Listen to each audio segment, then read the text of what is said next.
अस्सलाम वालेकुम। आज हम लोगों ने एम्ब्रियोलॉजी और कार्डियोलॉजी करनी है। रेफ्यूला से एम्ब्रियोलॉजी हम सबसे पहले शुरू कर रहे हैं। एम्ब्रियोलॉजी का चैप्टर नंबर 18 है हमारे पास और पॉइंट नंबर 419 है।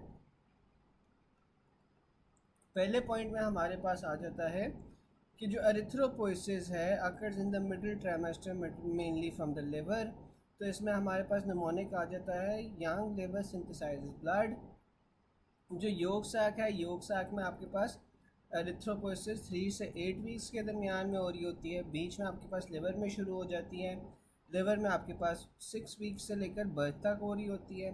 फिर आपके पास स्प्लीन आ जाती है। जो स्प्लीन होती है, स्प्लीन में आपके पास 10 से 28 वीक्स तक हो रही होती है। बोन मैरो में आपके पास 18 वीक्स से लेकर फिर अडल्ट लाइफ तक हो रही होती है।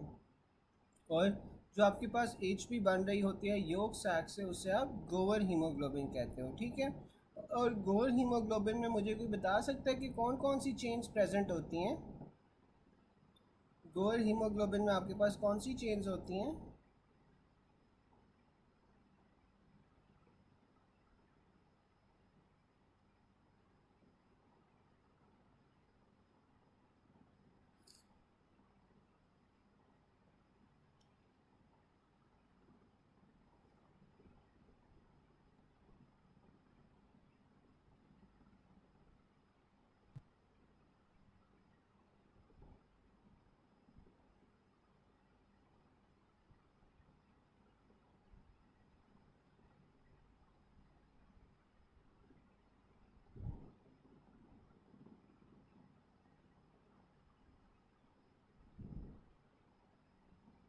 गोवर हीमोग्लोबिन में आपके पास दो अल्फ़ा और दो एप्सिलॉन चेन्स होती हैं, ठीक है।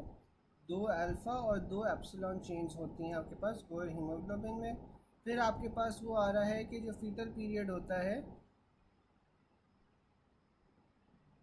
जो फीटल पीरियड होता है वो आपके पास स्टार्ट होता है एट विच वीक? तो जो फीटल पीरियड होता है वो आपके पास 8 वीक्स में शुरू हो रहा होता है। एम्ब्रियोनिक पीरियड जो सा होता है वो सेंसिटिव होता है टू टेराटोजेंस, ठीक है। तो जो एम्ब्रियोनिक पीरियड होता है दैट इज सेंसिटिव टू टेराटोजेंस। और जो एम्ब्रियोनिक पीरियड होता है वो आपके पास 3 से लेकर 8 वीक्स तक होता है। जबकि आपके पास जो फीटल पीरियड है, फीटल पीरियड आपके पास 8 वीक्स ऑनवर्ड्स होता है, ठीक है। जो फीटल पीरियड है वो आपके पास 8 हफ्तों के बाद है, जबकि जो एम्ब्रियोनिक पीरियड है वो आपके पास 3 से 8 वीक्स तक है। Also remember embryonic age is calculated 14 days after first day of last menstrual period. अब mother smoking pregnancy will be hazardous to foetus in 3 to 8 weeks, ठीक है। तो 3 to 8 वीक्स आपके पास कौन सा पीरियड होता है एम्ब्रियोनिक पीरियड, वो आपके पास टेराटोजेन से सेंसिटिव होता है, क्योंकि यहाँ पे आपके पास मुख्तलिफ ऑर्गन्स बन रहे होते हैं। तो यहाँ पे अगर आप कोई टेराटोजेन से एक्सपोज कर दोगे तो बच्चे के लिए हैज़र्डस होगा। फिर आपके पास क्राउन रम्प लेंथ आ जाती है। जो क्राउन रम्प लेंथ 3 से 8 हफ्तों के दरमियान में होती है वो आपके पास 10 to 15 mm² होती है। Calculate the embryonic age if the last menstrual period is 15/11/2020 and today is 15/2/2021। तो ये आप इसमें जौन सा है इन नवंबर से लेकर फरवरी तक आप निकालोगे कि कितने दिन बनते हैं और उन दिनों में से आपने 14 को माइनस कर देना है। तो ये आपके पास तकरीबन 77 डेज़ बन जाएंगे और 77 डेज़ को आप वीक्स में कन्वर्ट करोगे तो वो 11 वीक्स बन जाएंगे। At which stage nucleus disappears? आपके पास जो न्यूक्लियस होता है एरिथ्रोपोइसिस में वो डिसअपेयर कर रहा होता है लेट नॉर्मोब्लास्ट में। फिर वो आपके पास सेल्स बता रहा है, सेल्स में आपके पास बता रहा है कि क्या क्या होता है। सबसे पहले हमारे पास साइटोब्लास्ट आ जाता है। साइटोब्लास्ट से आपके पास प्री नॉर्मोब्लास्ट आ जाता है। अब जो प्री नॉर्मोब्लास्ट है इसमें आपके पास सिंथेसिस शुरू हो रही होती है, न्यूक्लियस और न्यूक्लियोलाइज दोनों प्रेजेंट होते हैं। Haemoglobin begins to synthesise. This feature is common between proerythroblast और साथ में अर्ली नॉर्मोब्लास्ट। अब अर्ली नॉर्मोब्लास्ट में भी आपके पास क्या होता है कि न्यूक्लियोलाइड जो होता है, न्यूक्लियोलाइड डिसअपेयर कर जाता है, जबकि जो हीमोग्लोबिन सिंथेसिस है वो आपके पास शुरू हो जाती है, ठीक है। तो इसमें भी आपने जो अर्ली नॉर्मोब्लास्ट है उसमें उसे प्रेफर करना है फॉर हीमोग्लोबिन सिंथेसिस। फिर आपके पास आ जाता है इंटरमीडिएट नॉर्मोब्लास्ट। जो इंटरमीडिएट नॉर्मोब्लास्ट है उसमें आपके पास न्यूक्लियस स्टिल प्रेजेंट, हीमोग्लोबिन आपके पास स्टार्ट्स टू अपेयर। फिर आपके पास लेट नॉर्मोब्लास्ट आ जाते हैं। जो लेट नॉर्मोब्लास्ट होता है वो final stage of late normoblast में आपके पास जो न्यूक्लियस है वो डिसअपेयर कर जाता है, जबकि आपके पास जो हीमोग्लोबिन है उसकी मैक्सिमम प्रोडक्शन हो रही होती है। फिर आपके पास रेटिकुलोसाइट फेज आ जाता है। जो रेटिकुलोसाइट फेज है उसमें क्या होता है कि जो आरबीसीज है वो न्यूक्लियस को एजेक्ट कर देते हैं बाहर की तरफ, और जो आरबीसीज है वो रेटिकुलर बन जाते हैं और इसमें आपको मैक्सिमम हीमोग्लोबिन की कॉन्सेंट्रेशन मिलती है। फिर आपके पास एरिथ्रोसाइट्स आ जाते हैं। एरिथ्रोसाइट्स में आपके पास क्या होता है, रेटिकुलम जौन सा होता है वो डिसअपेयर कर जाता है, और जो रेड ब्लड सेल्स है वो बाइकॉन्कैविटी जौन सी है वो अपेयर कर जाते हैं। यहाँ तक सबको समझ आ रहा है? यहाँ तक किसी को कोई मसला तो नहीं है?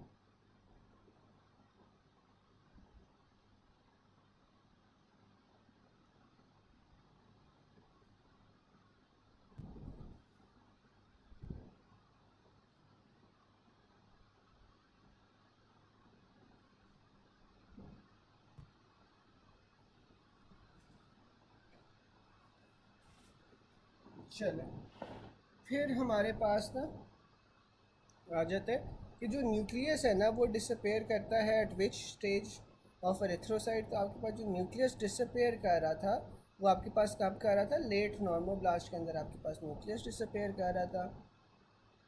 जो हीमोग्लोबिन की सिंथेसिस होती है, हीमोग्लोबिन की सिंथेसिस आपके पास अर्ली नॉर्मोब्लास्ट में हो रही होती है। अब हीमोग्लोबिन की सिंथेसिस आपके पास दो जगह पे होती है, प्री नॉर्मोब्लास्ट और अर्ली नॉर्मोब्लास्ट। दोनों में से आपने अर्ली नॉर्मोब्लास्ट को प्रेफर करना है। Maximum haemoglobin concentration in which stage of erythroblastosis, तो जो आखिरी वाली स्टेज होगी रेटिकुलोसाइट स्टेज, उसके अंदर आपके पास मैक्सिमम हीमोग्लोबिन की कॉन्सेंट्रेशन होगी। Maximum haemoglobin production in which stage, तो मैक्सिमम हीमोग्लोबिन प्रोडक्शन आपके पास लेट नॉर्मोब्लास्ट में हो रही होती है। लोअर स्टेज भी न्यूबॉर्न आपके पास किस स्टेज में होता है, 3rd मंथ के ऊपर आपके पास लोअर स्टेज भी होता है न्यूबॉर्न में। फिर आपके पास रैथकीस पाउच आ जाता है। जो रैथकीस पाउच होता है वो आपके पास स्टेमोडियम ऑफ फोरगट से डिवाइव हो रहा होता है।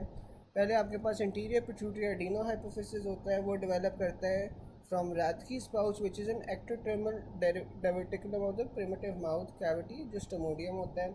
इंटीरियर पिट्यूटरी जो सा होता है वो आपके पास रैथकीस पाउच से डिराइव हो रहा है। It also comes as development of anterior pituitary gland is from outpouching of the stomodium या primitive oral cavity। अगर दोनों ऑप्शंस प्रेजेंट हैं तो आपने इंटीरियर पिट्यूटरी जो डिराइव हो रहा है उससे, उसमें आपने आउट पाउचिंग ऑफ स्टोमोडियम को प्रेफर करना है ओवर रैथकीस पाउच, ठीक है। फिर आपके पास फिजियोलॉजिकल हर्निएशन हो रही होती है। जब गट होता है, गट आपके पास हर्निएट करता है बिटवीन 4 to 6 वीक्स, और ये आपके पास जो रोटेशन होती है वो 270 डिग्री काउंटर क्लॉकवाइज रोटेशन होती है। जो मिडगट की डेवलपमेंट होती है 6 वीक्स पे, वो आपके पास physiological midgut herniate through the umbilical ring. जो आपके पास 6 वीक्स होती है, 6 वीक्स के अंदर आपके पास जो मिडगट होता है वो हर्निएट करता है थ्रू द एम्ब्लाइकल रिंग। फिर उसमें आपके पास रोटेशन होती है, पहले 90 डिग्री होती है, फिर 180 डिग्रीज होती है काउंटर क्लॉकवाइज। तो टोटल ये आपके पास 270 डिग्री तक काउंटर क्लॉकवाइज रोटेट करता है, फिर वापस अब्डोमिनल कैविटी के अंदर रिटर्न कर जाता है। फिर उसने आर्चिस के डेरिवेटिव बताए हुए हैं। जो फर्स्ट आर्च होती है, फर्स्ट आर्च इज मैक्सिमल, तो इस फर्स्ट आर्च से आपके पास मैक्सिलरी आर्टरी आ जाती है। फिर नर्व्स में आपके पास मैक्सिलरी और मैंडिबुलर नर्व आ जाती है। मसल्स में आपके पास मसल्स ऑफ मास्टिकेशन, माइलोहायोइड आ जाते हैं, और साथ में इंटीरियर बेली ऑफ डाइगैस्ट्रिक आ जाती है। फिर आपके पास बोन्स में और कार्टिलेज में maxilla, zygomatic palatine bone, squamous part of temporal bone, Meckel's cartilage, malleus, incus और मैंडिबुलर प्रोसेस, ये सारे आपके पास फर्स्ट फेरेंजियल आर्च से आ रहे होते हैं। फिर आपके पास सेकंड फेरेंजियल आर्च आ जाती है। जो सेकंड फेरेंजियल आर्च है इसमें आपके पास एस से शुरू होता है। इसमें आपके पास टिपिडियल आर्टरी आ जाएगी। नर्व में आपके पास फेशियल नर्व आ जाएगी। मसल्स में आपके पास आ जाएगी muscles of facial expression, posterior belly of digastric, stylohyoid और स्टेपिडियस। और लिगामेंट जो सा होगा वो आपके पास स्टाइलोहायोइड लिगामेंट होगा। बोन्स और कार्टिलेज में आपके पास स्टेपी, स्टाइलोहायोइड आ जाती है। Upper part of body of hyoid bone और lesser horn of hyoid bone आ जाएगी। फिर आपके पास थर्ड आर्च आ जाती है। थर्ड आर्च में आपके पास फेरेंज जोन सा होता है वो आपके पास कीवर्ड होता है। तो इसमें आपके पास पहले इंटरनल करोटेड आर्टरी आ जाती है, कॉमन करोटेड आर्टरी आ जाती है। सी जोन सा होता है वो थर्ड लेटर होता है अल्फ़ाबेट का, और ये थर्ड आर्च से ड्राइव हो रही होती है। फिर आपके पास इसमें नर्व में जोन सा है वो ग्लॉसोफेरेंजियल नर्व आ जाती है।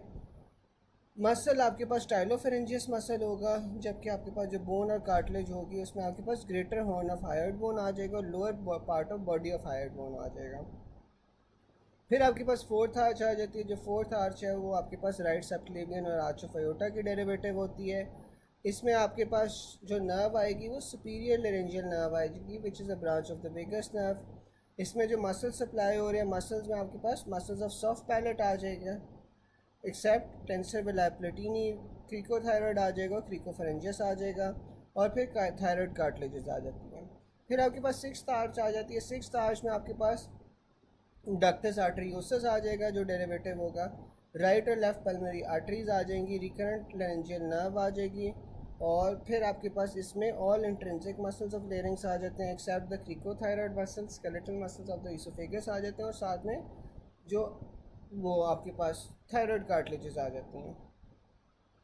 अब वो आपके पास नीचे बता रहा है, an alcoholic man with baby with facial hypoplasia where the defect lie, तो आपके पास वो फर्स्ट आर्च में होता है। फोर्थ और सिक्स्थ आर्च डेरिवेटिव्स आपके पास क्या होते हैं, थायरॉयड कार्टिलेजेस होती हैं। पेटेंट डक्टस आर्टरियोसिस आपके पास सिक्स्थ आर्च का डेरिवेटिव होता है, लेफ्ट साइड की डेरिवेटिव। और सेकंड फेरेंजियल पाउच आपके पास जो सेकंड फेरेंजियल पाउच होती है उसका स्टाइलोहायोइड लिगामेंट है। फेशियल नर्व भी आपके पास सेकंड फेरेंजियल आर्च से डेरिवेटिव है, विच amongst these derivative of third brachial arch, आपके पास स्टाइलोफेरेंजियस मसल आ जाएगा। मैक्सिलरी आर्टरी आपके पास फर्स्ट आर्च की डेरिवेटिव है, रिकरेंट लेरेंजियल आपके पास सिक्स्थ आर्च की डेरिवेटिव है।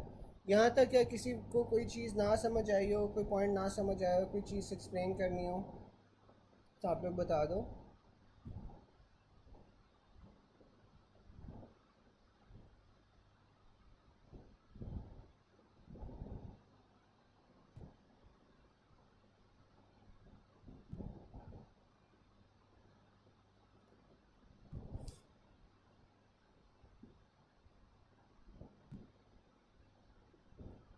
फिर आपके पास आ जाते हैं cells with most telomerase activity. तो सबसे ज़्यादा टीलोमरेज एक्टिविटी आपके पास जर्म सेल्स में होती है। जो आपके पास प्राइमोडियम जर्म सेल्स होते हैं वो आपके पास एक्टोडर्म से डिराइव हो रहे होते हैं। अगर एपीब्लास्ट का ऑप्शन होगा तो आपने उससे प्रेफर करना है। Germ cells arise in yolk sac at third week of intrauterine life. They originate from the ectoderm. Epiblast का अगेन अगर आपके पास ऑप्शन होगा तो आपने उससे प्रेफर करना है। टीलोमरेज मोस्ट कॉमनली आपके पास प्रेजेंट कहाँ पे होते हैं, जर्म सेल्स के अंदर होते हैं। जर्म सेल्स आपके पास 6 वीक के अंदर इंकॉर्पोरेट कर रहे होते हैं। Primordial germ cells of yolk sac migrate to the gonadal ridges in the 6th week, ठीक है।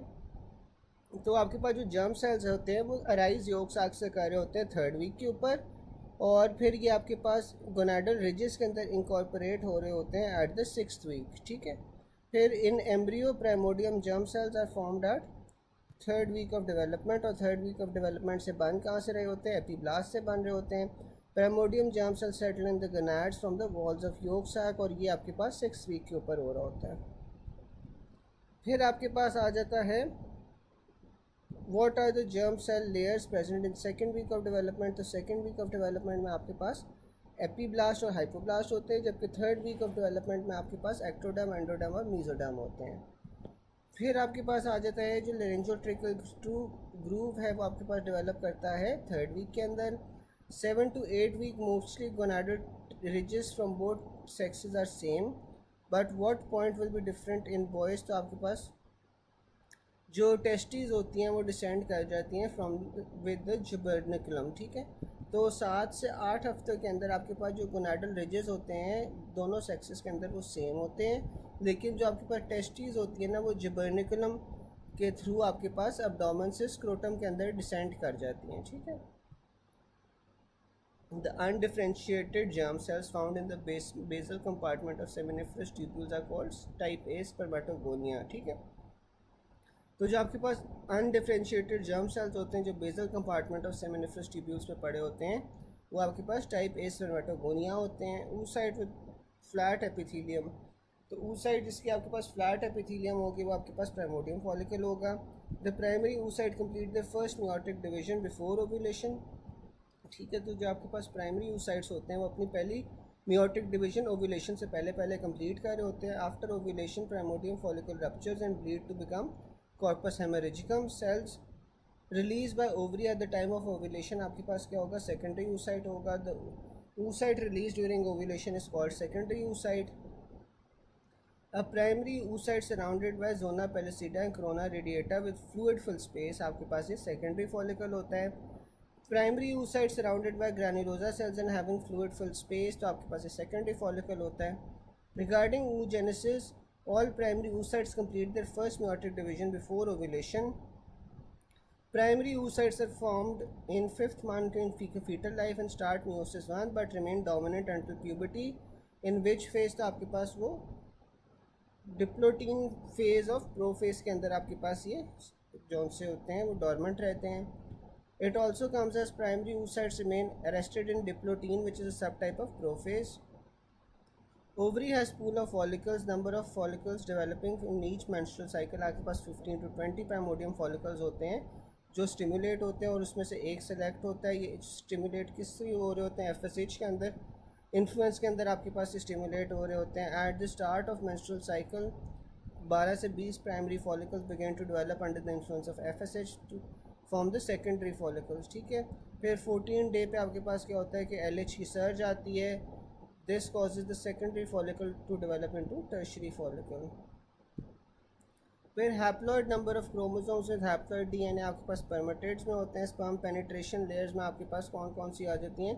कोरोना रेडिएटा आ जाती है, जोना पेलिसिडा आ जाती है और oocyte मेम्ब्रेन आ जाती है. Fertilin at the head of sperm, आपके पास फर्टिलिन जो हेड ऑफ स्पर्म में होता है उसका क्या काम होता है कि वो एडहेरेंस करवाता है of the cap to the ovum.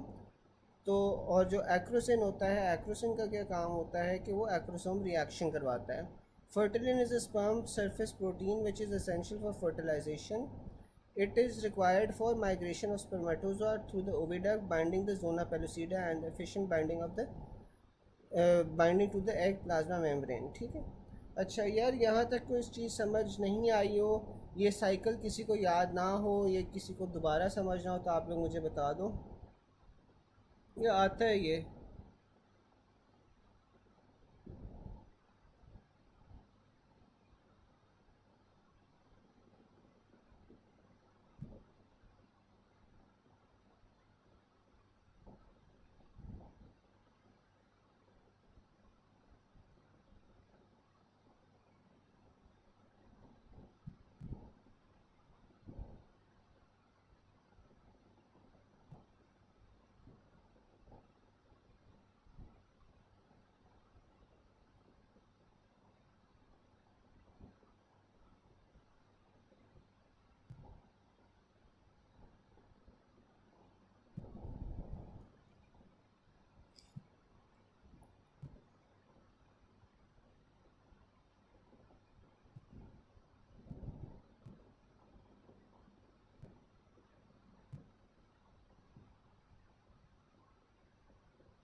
अच्छा, साइकिल बता दूँ. अब ये देखो, जो आपके पास oogenesis होता है ना, oogenesis में आपके पास क्या होता है कि ये प्रोसेस होता है जिसमें आपके पास एग्स की जौन से ना डेवलपमेंट होती है. जो आपके पास प्राइमरी oocyte होता है वो आपके पास मैच्योर ओवम बन रहा होता है.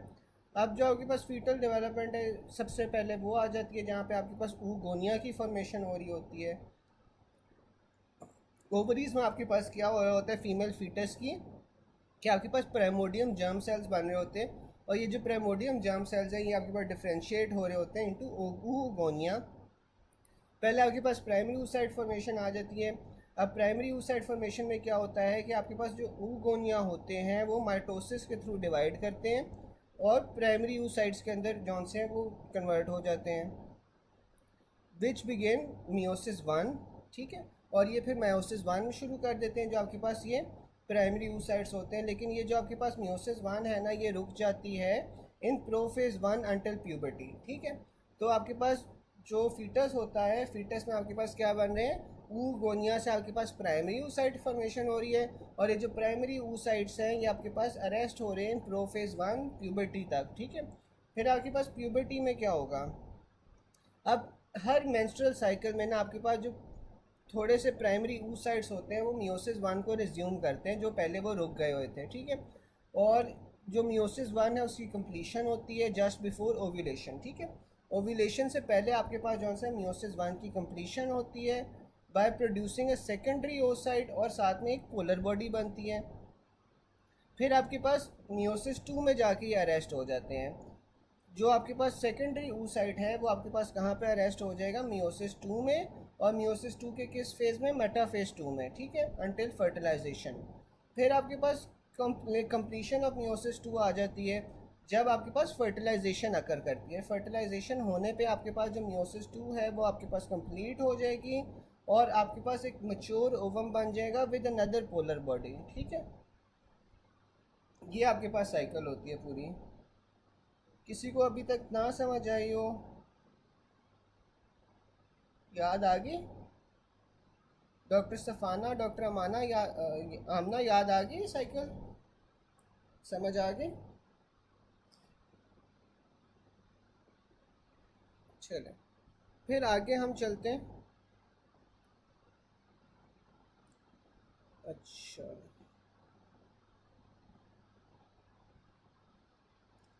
फिर आपके पास आ जाता है primitive streak mesoderm migrates from anterior abdominal wall around the cloaca.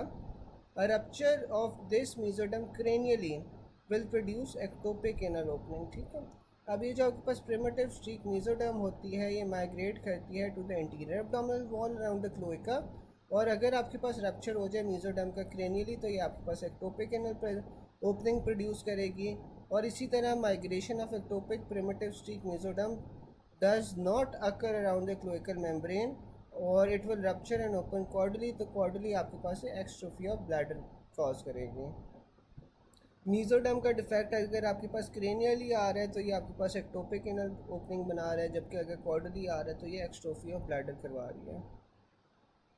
और जो एक्स्ट्रोफी ऑफ ब्लैडर होती है उसमें आपके पास कार्सिनोमा में कन्वर्जन का चांस बढ़ जाता है। एक्स्ट्रा एम्ब्रियोनिक मीजोडर्म आपके पास हाइपोब्लास्ट से डिराइव हुआ होता है। एक्सोसिलोमिक मीजोडर्म आपके पास हाइपोब्लास्ट से डिराइव हुआ होता है। स्पेस बिटवीन स्प्लैंक्निक और सोमैटिक मीजोडर्म आपके पास एक्स्ट्रा एम्ब्रियोनिक कैविटी होती है, जबकि जो इंट्रा एम्ब्रियोनिक सिलोम है वो आपके पास डेरिवेटिव होता है लैटरल प्लेट मीजोडर्म का, ठीक है। अच्छा, मुझे कोई बता सकता है कि जो लैटरल प्लेट मीजोडर्म है, लैटरल प्लेट मीजोडर्म के आपके पास दो लेयर्स कौन कौन सी होती थी?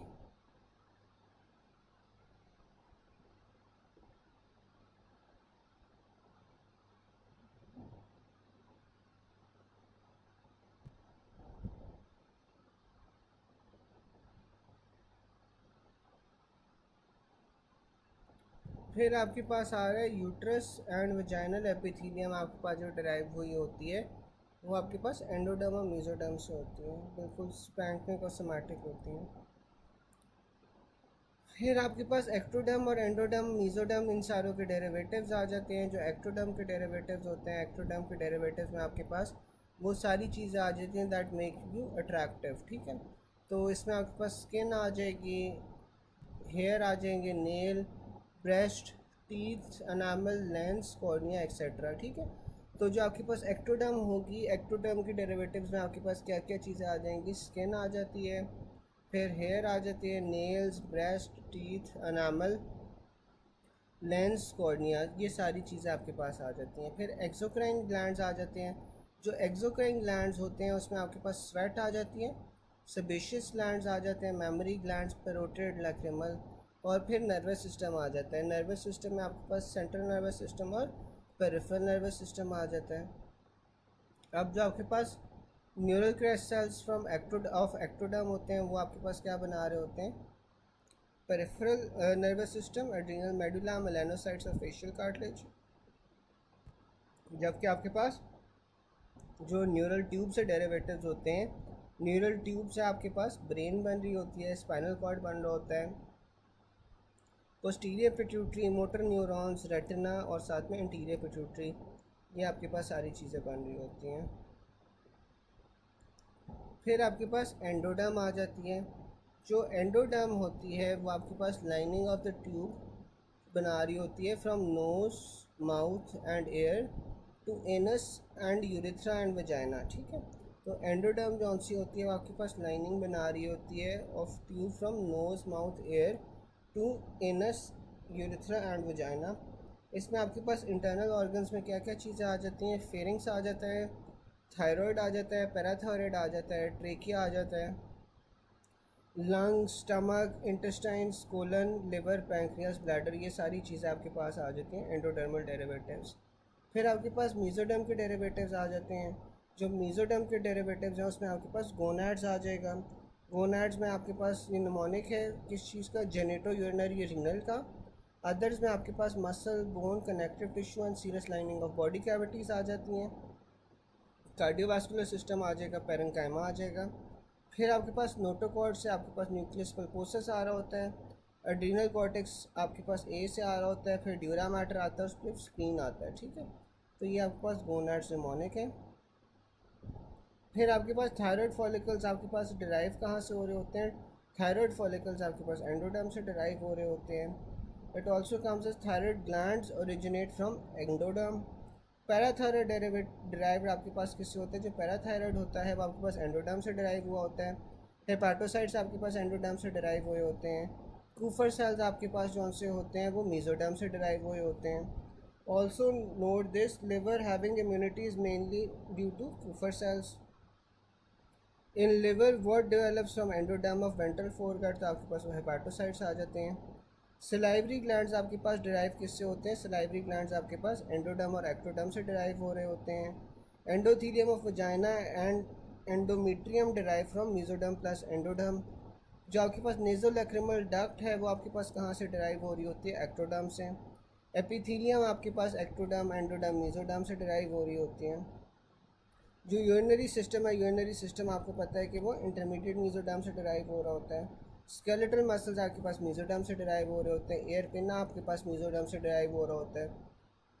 फिर न्यूरल क्रैश सेल्स जो से होते हैं उसका डेरिवेटिव आपके पास डोर्सल रूट गैंग्लिया आता है। Derivative of parotid fascia, parotid fascia आपके पास टाइलोमैंडिबुलर लिगामेंट होगा। विच of the following structure is in the mouth is derive from ectoderm, तो एक्टोडर्म से आपके पास एपिथीलियम आती है पेरोटिड ग्लैंड की। वर्टिब्रा जौन सा होता है वो आपके पास स्क्लेरोटोम से डिराइव हो रहा होता है। एड्रीनल मेडुला जौन सी होती है वो न्यूरल क्रैश सेल से बनी होती है। जो एड्रीनल कॉर्टेक्स है वो आपके पास डिराइव होता है फ्रॉम मीजोडर्म आउटर पोर्शन, और यह 80% कंप्राइज होता है। जबकि जो एड्रीनल मेडुला है वो आपके पास डिराइव हुआ होता है न्यूरल क्रैश सेल से, इनर पोर्शन, और 20% होता है। जो बायोकॉर्नुएट न्यूक्लियस होता है is associated with pathology in kidney. Posterior lobe of pituitary gland आपके पास कहाँ से डिराइव हो रहा होता है, डायंसेफ्लॉन से। Epithelium of trigon of urinary bladder आपके पास मीजोडर्म से होता है। Transitional epithelium of urinary bladder आपके पास एंडोडर्म से होती है। Epithelium of urinary bladder derive आपके पास इस तरह दोनों मीजोडर्म और एंडोडर्म से हो रहे होते हैं, ठीक है। अच्छा यार, यहाँ तक किसी को बात ना समझ आई हो डेरिवेटिव्स में, डेरिवेटिव्स में कोई चीज़ ना समझ आई हो?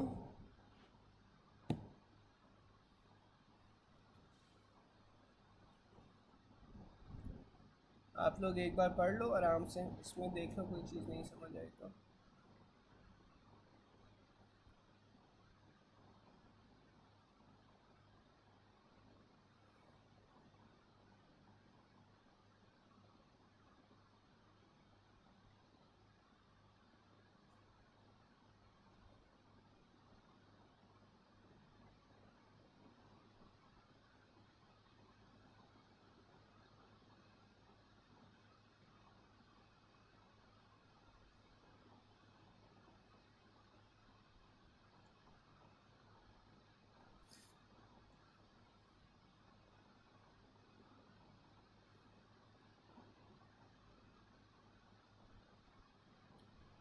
फिर आपके पास आ जाते हैं हेपाटोसाइट्स, आपके पास कहाँ से डेवलप हो रहे होते हैं, जो हेपाटोसाइट्स होते हैं वो आपके पास एंडोडर्म से डिराइव हो रहे होते हैं। Smallest functional unit of liver आपके पास क्या होता है, हेपाटिक एसिनस होता है। जो ग्लूकोकाइनेज एंजाइम्स होते हैं वो आपके पास प्रेजेंट होते हैं हेपाटोसाइट्स में, ठीक है। जो हेपाटोसाइट्स होते हैं वो कहाँ से डेवलप हो रहे होते हैं, आपके पास एंडोडर्म से डिराइव हो रहे होते हैं। जो स्मॉलेस्ट फंक्शनल यूनिट होता है लिवर का वो आपके पास हेपाटिक एसिनस होता है। और जो ग्लूकोकाइनेज एंजाइम है वो आपके पास प्रेजेंट होता है हेपाटोसाइट्स में।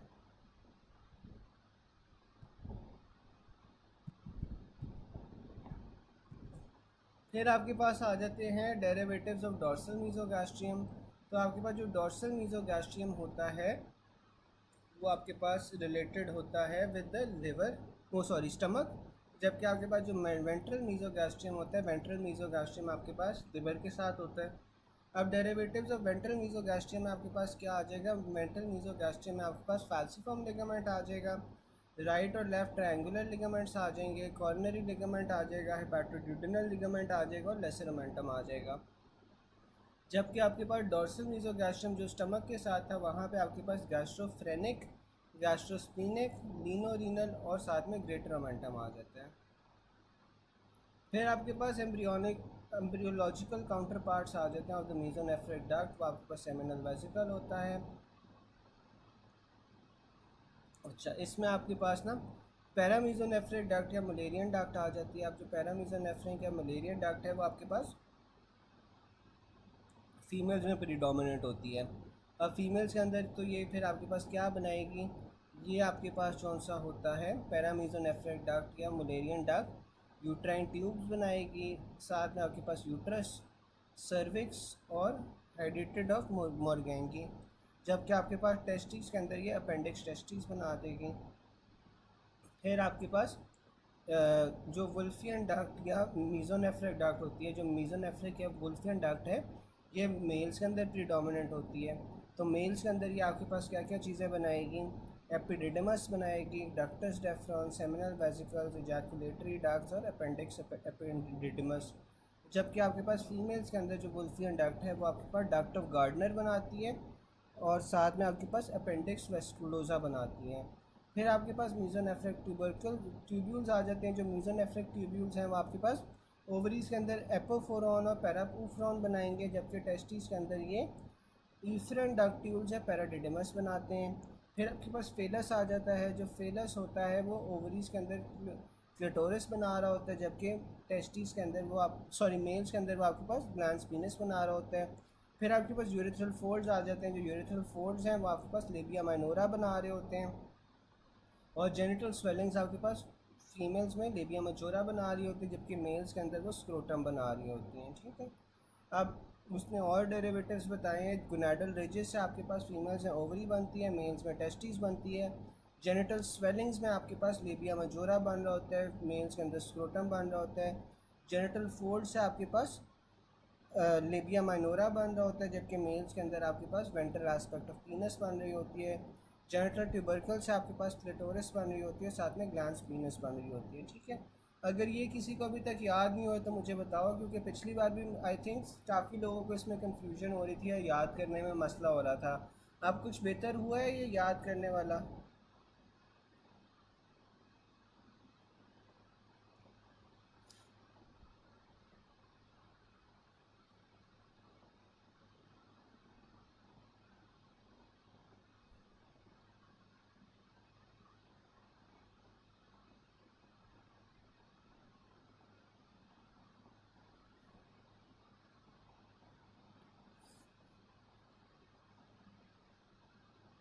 अभी भी भूल रहा है?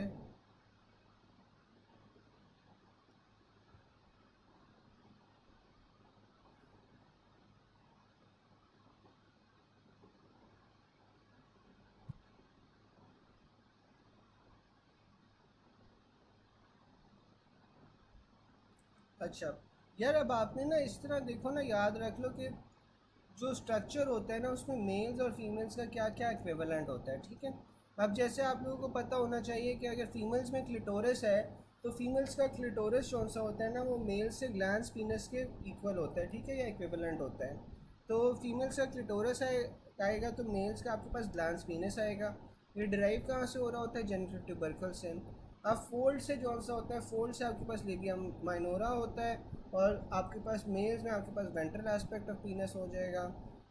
जेनिटल स्वेलिंग से आपके पास लेबिया मजोरा आ जाता है, मजोरा, और फीमेल्स के अंदर आपके मेल्स के अंदर आपके पास स्क्रोटम आ जाएगा।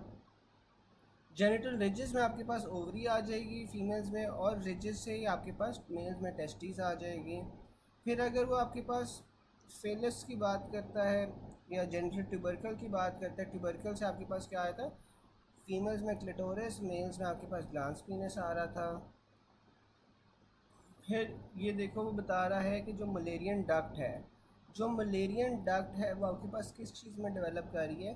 तो जो मलेरियन डक्ट है वो आपके पास यूट्रस में, सर्विक्स में और साथ में वजाइना में अच्छा, ये मुझे कोई बता सकता है कि वजाइना का अपर पार्ट होगा या लोअर पार्ट होगा? जो मलेरियन डक्ट है, ये आपके पास वजाइना का अपर पार्ट डिराइव करवा रही है, लोअर पार्ट?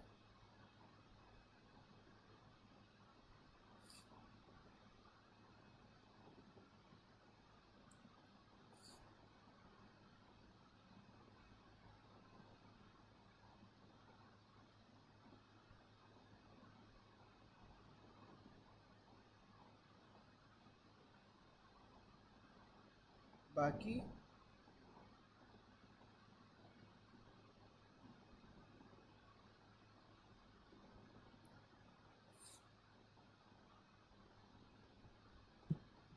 जी बिल्कुल, आप देखिए ना कि वजाइना का लोअर पार्ट कैसे हो सकता है डॉक्टर आमीन? क्योंकि देखो कि इसने पहले यूट्रस को बनाना है, यूट्रस के बाद आपके पास सर्विक्स आती है, सर्विक्स के बाद आपके पास फिर वजाइना आती है, और वजाइना का ये अपर पार्ट होगा जो यूट्रस और सर्विक्स के साथ रिलेटेड है ना। डायरेक्ट तो ये लोअर पार्ट नहीं बना सकती, ठीक है? तो इसने अपर पार्ट बनाना है, ठीक है? और जो लोअर पार्ट होता है, लोअर पार्ट आपके पास बन रहा होता है जेनिटल साइनस से, ठीक है? नीचे वाला आपके पास जेनिटल साइनस से बन रहा होता है, जबकि जो वजाइना का अपर पार्ट है वो आपके पास मलेरियन डक्ट से बन रहा होता है, ठीक है? अब ये अगला पॉइंट भी वो यही कह रहा है कि अपर 1/3 ऑफ वजाइना आपके पास किससे बनता है? मलेरियन या पैरामीजोनेफ्रिक डक्ट से बन रहा होता है, ठीक है? कोई बात नहीं, अब तो नहीं भूलेगा ना। An 18-year-old girl with biconjugate nucleus is the most likely due to which of the following abnormalities? तो आपके पास ये पैरामीजोनेफ्रिक डक्ट होगी. It also comes as 18-year-old girl having normal secondary sexual characteristics and having biconjugate nucleus. आपके पास probably क्या होगा? पैरामीजोनेफ्रिक duct का defect होगा. फिर counter part of mesonephric duct in males. तो मीजोनेफ्रिक डक्ट इन मेल्स में आपके पास क्या आ रहा है? अब ये देखो कि जो मीजोनेफ्रिक डक्ट है मेल्स के अंदर, वो आपके पास क्या क्या चीज़ें बना रही है? सेमिनल वेसिकल्स बना रही है, डक्टस डेफरंस बना रही है, और साथ में जैकुलेटरी डक्ट्स बना रही है. Counter part of Mullerian duct, तो मलेरियन डक्ट से आपके पास क्या बनते हैं? सेमिनल कॉलिकुलस बन जाते हैं. Counterpart of rete testis, आपके पास रेटी ओवरीज होगी. Embryonal counterpart of urorectal septum, तो यूरोरेक्टल सेप्टम से आपके पास जो उसका एम्ब्रियोनिक काउंटर पार्ट होता है वो पेरिनियल बॉडी होती है. Female counter part of labia majora आपके पास स्क्रोटम होता है. A mother brings her 5-year-old daughter to the physician complaining that her child is well trained for toilet, still seems to regularly wet herself. The physician orders an IV pyelogram which shows complete duplication of the ureter at the right side. Although one ureter opens normally into the bladder, the other opens ectopically into the vagina. This congenital abnormality is caused by early division of the ureteric bud. तो इसमें आपके पास जौन सा है, दो ureters आ रहे हैं. एक यूरेटर जौन सा है वो ब्लैडर के अंदर खुल रहा है, लेकिन जो दूसरा यूरेटर है वो डायरेक्टली वजाइना के अंदर खुल रहा है. तो ये आपके पास अबनॉर्मैलिटी क्यों होती है? क्योंकि जो यूरेटर एक बर्ड है वो अर्ली डिवाइड हो जाता है. During the development of genital duct the remnant of Mullerian duct in males आपके पास क्या होती है? अपेंडिक्स टेस्टिस होती है. In human embryo, ureteric bud is formed as a part of outgrowth of the mesonephric duct. What is the remnant of gubernaculum testis? तो gubernaculum testis का remnant आपके पास स्क्रोटल लिगामेंट होता है, जबकि जो जिबर्निकुलम रेमिनेंट फीमेल्स में होता है, फीमेल्स में आपके पास वो ओवेरियन लिगामेंट होता है. ठीक है, यहाँ तक देखो यार, किसी को कोई क्वेश्चन तो नहीं है?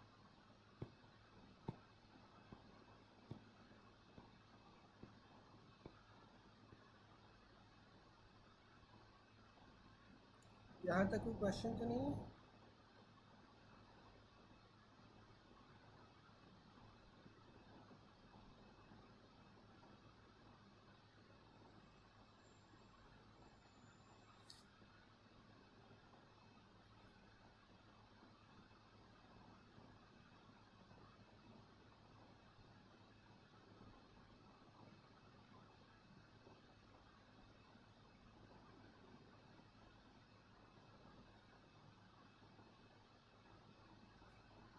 फिर आपके पास आ जाता है corpus luteum maintains the ongoing pregnancy during first trimester. अब जो पहला ट्राइमेस्टर होता है, फर्स्ट ट्राइमेस्टर में आपके पास जो कॉर्पस ल्यूटियम होता है वो आपके पास रिस्पॉन्सिबल होता है for the production of oestradiol, progesterone and inhibin A. ठीक है, तो जो कॉर्पस ल्यूटियम होता है वो स्टिमुलेट कहाँ से हो रहा होता है? बीटा एचसीजी से, और वो रिस्पॉन्सिबल होता है for the production of estradiol, progesterone, and inhibin A. Corpus luteum and the hormones secreted by it support the ongoing pregnancy initially for 9 weeks. This is taken over by the placenta. फिर जो आपके पास second और third trimester आती है, जो second और third trimester होती है उसमें प्रोजेस्ट्रॉन आपके पास प्लेसेंटा से बन रहा होता है, ईस्ट्रोजन आपके पास बन रहा होता है by the interplay of the foetal adrenal gland और साथ में प्लेसेंटा। ठीक है, तो आपके पास ये फिर जो सेकंड और थर्ड ट्राइमेस्टर होता है इसमें आपके पास जो प्लेसेंटा होता है वो आपके पास ये कॉर्पस ल्यूटियम को संभाल रहा होता है। ठीक है, फिर आपके पास आ जाती है which of the following will prevent involution of corpus luteum. तो आपके पास एंडोजीनस क्रोनिक गोनाडोट्रोफिक हार्मोन्स आ जाते हैं। फिर corpus luteum supports pregnancy up to 1 to 8 weeks. फिर आपके पास आ जाता है corpus luteum produces which hormone that maintains pregnancy during first trimester. तो आपके पास में प्रोजेस्टेरोन आ जाती है। बीटा एचसीजी आपके पास प्रिजर्व करती है कॉर्पस ल्यूटियम को। कॉर्पस ल्यूटियम आपके पास ईस्ट्रोजन, प्रोजेस्टेरोन, इनहिबिन आपके पास रिलीज़ करवा रही होती है। लास्ट 7 months ऑफ प्रेगनेंसी आपके पास मेंटेन होते हैं by the placenta. It also comes as source of oestrogen and progesterone in the last trimester. आपके पास प्लेसेंटा होती है। टर्शरी विलस के अंदर आपके पास क्या होता है? टर्शरी विलस के अंदर आपके पास फीटल वेसल्स होती हैं। ठीक है, टर्शरी विलस में तो आपके पास फीटल वेसल्स होती हैं कि मुझे बता सकता है कि प्राइमरी विलस में क्या होता है? प्राइमरी विलस में क्या होता है और सेकेंडरी विलस में क्या होता है? कोई मुझे बता सकता है?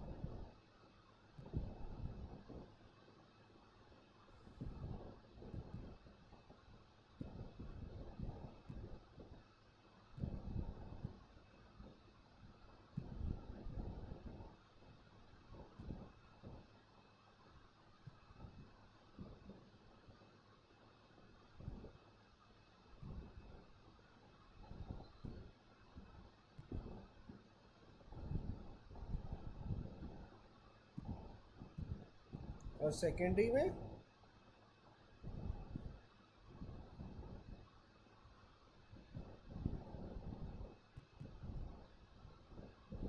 बिल्कुल, प्राइमरी में आपके पास साइटोब्लास्ट और सिंसिटिव ट्रोफोब्लास्ट होते हैं। जो सेकेंडरी होती है उसमें साइटोब्लास्ट, सिंसिटिवब्लास्ट और साथ में मीजोडर्म होती हैं। और थर्ड में आपके पास फिर फीटल वेसल्स या कैपिलरीज होती हैं।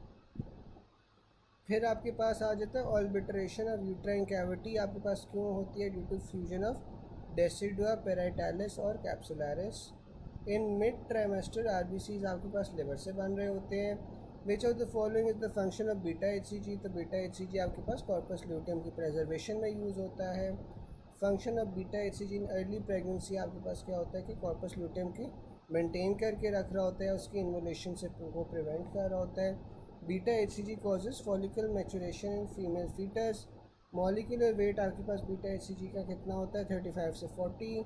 To confirm pregnancy which of the following will check in urine. तो यूरिन में आपने बीटा एचसीजी चेक करनी है। Of young female with 6 weeks pregnancy passing vesicles. तो इसमें आपके पास बीटा एचसीजी जो है ग्रेटर दैन 1000 होगा। ये मोलर प्रेगनेंसी का सिनेरियो है। फिर आपके पास फीटल कंपोनेंट ऑफ प्लेसेंटा आपके पास किससे बन रहा होता है? कोरियन फ्रंडोजम से बन रहा होता है। अब फीटल कंपोनेंट में आपके पास क्या क्या चीज़ें आ जाती हैं? साइटोब्लास्ट आ जाता है और सिंसिटियोट्रोफोब्लास्ट आ जाता है। ठीक है, जो प्लेसेंटा है वो कोरियन फ्रंडोजम से बन रही होती है जो कि आपके पास फीटल कंपोनेंट होता है, और साथ में डेसिडुआ बेजालिस से बन रही होती है। जो फीटल कंपोनेंट है फीटल प्लेसेंटा कोरियन फ्रंडोजम है which develops from the same blastocysts that form the uterus fetus and the maternal placenta। जो maternal placenta होती है, जो maternal component होता है placenta का, उससे आप डेसिडुआ बेजालिस कहते हो, वो आपके पास बन रहा होता है maternal uterine tissue से। अब फीटल कंपोनेंट में आपके पास साइटोट्रोफोब्लास्ट आ जाता है और सिंसिटियोट्रोफोब्लास्ट आ जाता है। अब जो साइटोट्रोफोब्लास्ट है उसकी जो inner layer of the chorionic villi होती है और साथ में साइटोट्रोफोब्लास्ट आपके पास सेल्स बना रही होती है। जबकि जो सिंसिटिव ट्रोफोब्लास्ट है, सिंसिटिव ट्रोफोब्लास्ट आपके पास आउटर लेयर होती है ऑफ द क्रॉनिक विलाय, और जो सिंसिटिव ट्रोफोब्लास्ट है वो आपके पास सिंथेसाइज और सिक्रीट कर रही होती है हार्मोन्स जैसे कि HCG structurally similar to LH stimulates corpus luteum to secrete progesterone during the first trimester. और जो आपके पास मैटरनल कंपोनेंट होता है, मैटरनल कंपोनेंट में आपके पास डेसिडुआ बेसालिस आ जाती है। डेसिडुआ बेसालिस जो सी होती है वो डिराइव हो रही होती है एंडोमेट्रियम से। अब आपके पास जो फीटल कंपोनेंट है प्लेसेंटा का is form by the chorion frondosum. HCG produce in late pregnancy by syncytiotrophoblast and foetal endothelium. Placenta acts as a barrier, prevents mixing of maternal and foetal blood. Placenta in normal state does which of the following, तो जो placenta होती है वो prevent करती है mixing of maternal और foetal blood. What is the fetal component of placenta providing most for nutrition and gas exchange possible, तो आपके पास वो साइटोट्रोफोब्लास्ट आता है। During last trimester separation of mother और फीटस आपके पास किस तरह होती है, फीटल एंडोथेलियम और सेंसिटिव ट्रोफोब्लास्ट है। रिगार्डिंग ह्यूमन प्लेसेंटा आपके पास क्या होता है, separates from uterine wall due to rupture of uterine muscle. 20 weeks placenta acts as a strict barrier, इसमें आपके पास सेंसिटिव ट्रोफोब्लास्ट आ जाता है, कनेक्टिव टिश्यू आ जाता है, फीटल एंडोथेलियम और फीटल टिश्यू आ जाती हैं। फिर आपके पास प्लेसेंटा प्रीविया होती है। जो प्लेसेंटा प्रीविया होती है इसमें क्या होता है कि जो आपके पास लोअर पार्ट ऑफ यूट्रस है वो आपके पास प्लेसेंटा से कवर हो रहा होता है, कवरिंग द इंटरनल ऑस, ठीक है। Is a condition when the placenta attaches in the lower part of the uterus covering the internal ऑस। ये क्लासिकली आपके पास कॉज होता है थर्ड ट्राइमेस्टर ब्लीडिंग का। एक्टोपिक प्रेगनेंसी आपके पास एक क्लासिक कॉज होती है ब्लीडिंग फर्स्ट ट्राइमेस्टर। फिर आपके पास प्लेसेंटा अक्रीटा आ जाता है, इंक्रीटा आ जाता है और परक्रीटा आ जाता है। अब जो आपके पास प्लेसेंटा अक्रीटा होता है इसमें आपके पास सुपरफिशियली इम्प्लांट होगा। जो इंक्रीटा होती है, इंक्रीटा के अंदर आपके पास इम्प्लांट डीप होगा इनटू द मायोमेट्रियम, ठीक है। जबकि जो आपके पास प्लेसेंटा पर क्रीटा है, पर क्रीटा के अंदर आपके पास पूरी तरह यूट्रस वॉल के साथ जौन सा होता है वो इम्प्लांट हो जाता है। Placenta attach but not invade myometrium, तो ये आपके पास प्लेसेंटा क्रीटा है। ग्लूकोज ट्रांसपोर्टेड थ्रू प्लेसेंटा आपके पास फैसिलिटेटेड डिफ्यूजन आएगी। अबाउट ह्यूमन प्लेसेंटा आपके पास get separated when there is rupture of uterine muscles. फिर आपके पास डेरिवेटिव्स आ रहे हैं। जो साइनस वेनोसस होता है वो डेवलप कर जाता है इनटू कॉर्नरी साइनस। एलेंटॉइस जौन सा होता है वो आपके पास यूरैंकस बना रहा होता है, और यहाँ से आपके पास मीडियल एम्ब्लाइकल लिगामेंट बनता है। जो urachus as a part of the allantoic duct between the bladder and the umbilicus, तो जो यूरैंकस होता है वो आपके पास वो ब्लैडर और एम्ब्लाइकस को आपस में कनेक्ट कर रहा होता है। बाद में ये मीडियन एम्ब्लाइकल लिगामेंट बनाता है। फिर आपके पास डक्टस आर्टरियोसस आ जाता है। जो डक्टस आर्टरियोसस है दैट उससे आपके पास फिर लिगामेंटम आर्टरियोसस बनता है। डक्टस वेनोसस से लिगामेंटम वेनोसस बनता है। Left horn of sinus venosus से आपके पास कॉर्नरी साइनस बनेगा। फोरामेन ओवेल से आपके पास फोसा ओवैलिस बनेगा। नोटोकॉर्ड से आपके पास न्यूक्लियस पल्पोसस बनेगा। अम्बलाइकल आर्टरीज जौन सी होती हैं वो मीडियल अम्बलाइकल लिगामेंट बना रही होती हैं, जबकि जो अम्बलाइकल वेन है वो आपके पास लिगामेंटम टीरीज बना रही होती है अराउंड द, और ये आपके पास फिर फैल्सिफर्म लिगामेंट में होता है, ठीक है। मीडियन अम्बलाइकल लिगामेंट कहाँ से बन रहा है मुझे बता सकते हैं सारे, मीडियन अम्बलाइकल लिगामेंट कहाँ से बनेगा?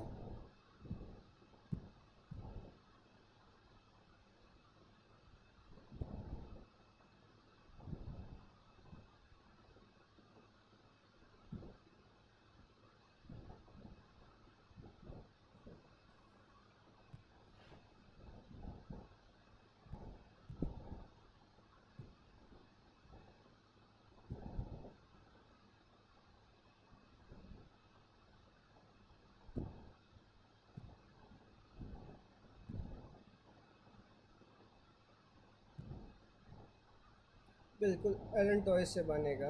अब जबकि आपके पास जो मीडियल अम्बलाइकल लिगामेंट होगा ना, मीडियल अम्बलाइकल लिगामेंट आपके पास अम्बलाइकल आर्टरी से बनता है, ठीक है। फिर in adults median umbilical ligament is a derivative of urachus. Median umbilical ligament is a remnant of urachus. Total failure of urachus to obliterate आपके पास अगर यूरेंकस पूरा का पूरा ऑल्बिटरेट नहीं हो रहा तो आपके पास क्या बनेगा, यूरेंकल फिस्टुला बन जाएगा। फिर पार्शियल फेलियर ऑफ यूरेंकस टू ऑल्बिटरेट तो आपके पास ये यूरेंकल सिस्ट बन जाएगी। जबकि आपके पास सुपीरियर या इन्फीरियरली हाईली लूमेन पेटेंट होगा तो आपके पास फिर ये यूरेंकल साइनस बन जाएगा। Urine comes out from the umbilicus of neonates due to urachal fistula due to patent urachus, ठीक है, क्योंकि जो यूरेंकस होता है वो आपके पास ब्लैडर और अम्बलाइकस को जोड़ा होता है। राउंड लिगामेंट ऑफ लिवर आपके पास किसका डेरिवेटिव है, जो राउंड लिगामेंट ऑफ लिवर है वो आपके पास अम्बलाइकल वेन का रेमिनेंट होता है। फिर चेंजेस दैट आकर आफ्टर बर्थ, उसमें आपके पास जो डक्टस आर्टरियोसिस है वो लिगामेंटम आर्टरियोसिस में चेंज हो रहा है। Free margin of falciform ligament आपके पास contains ligamentum teres. Ligamentum teres का रिलेशन क्या है, runs in the coronary ligament, free edge liver is attached to interior abdominal wall by falciform ligament। Nucleus mucosus आपके पास किसका रेमिनेंट होता है, नोटोकॉर्ड का। रेमिनेंट ऑफ एपिफिजियल प्लेट क्या होती है, एपिफिजियल प्लेट की रेमिनेंट आपके पास एपिफिजियल लाइन होती है। जो ट्यूनिका वजानालिस होता है that is remnant of processus वजानालिस।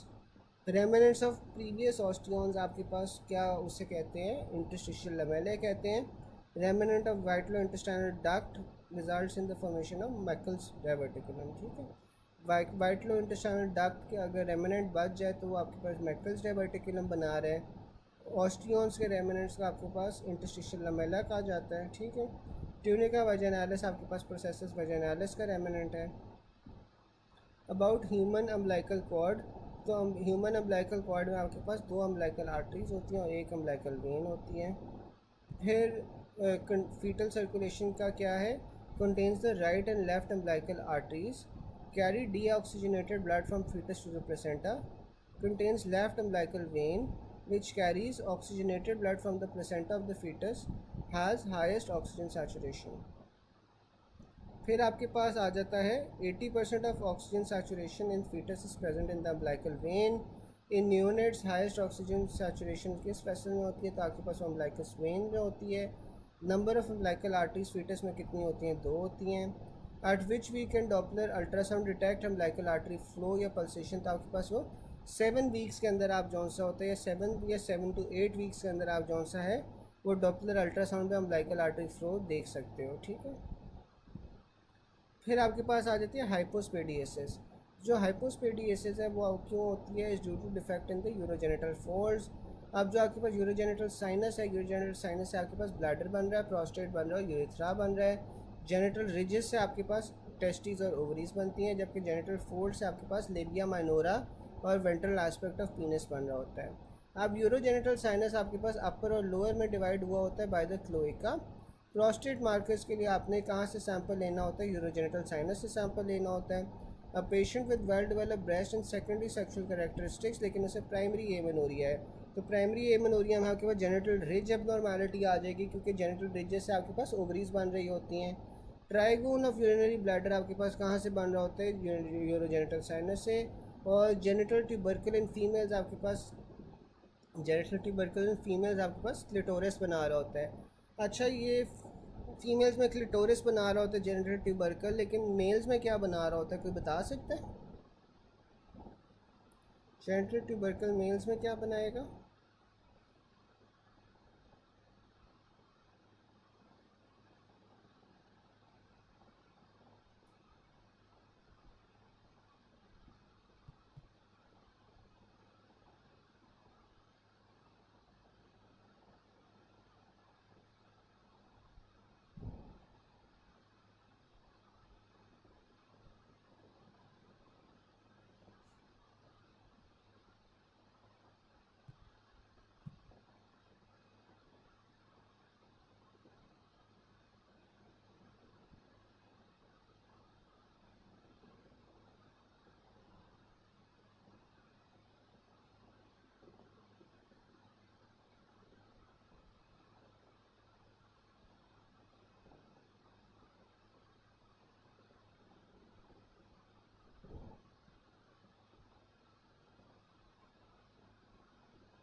तो बता सकते हैं कि जेनिटल ट्यूबरकल मेल्स में क्या बनाते गए, सारे कहाँ गायब हो गए?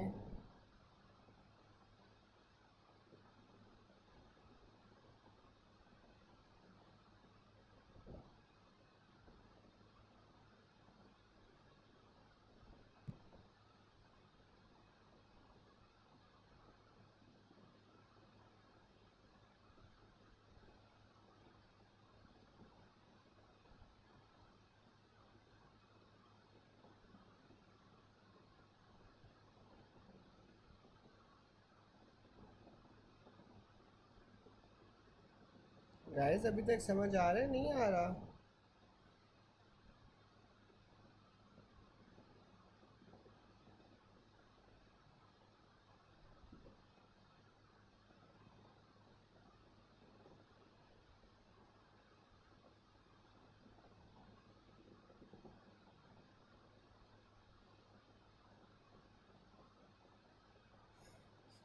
अच्छा, फिर आपके पास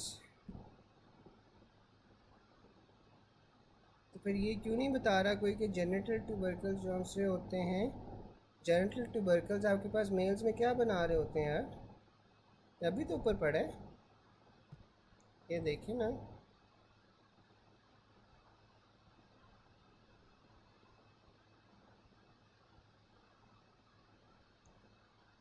यहाँ पे आपके पास ये क्या बना रहे थे? ग्लैंड्स पीनस बना रहे थे, ठीक है ना?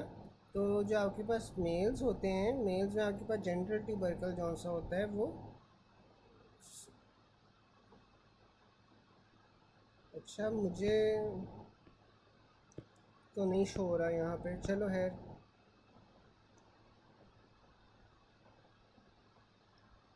फिर आपके पास आ जाता है जो फोरामेन सीकम होता है। जो फोरामेन सीकम होता है that marks the formation of which structure.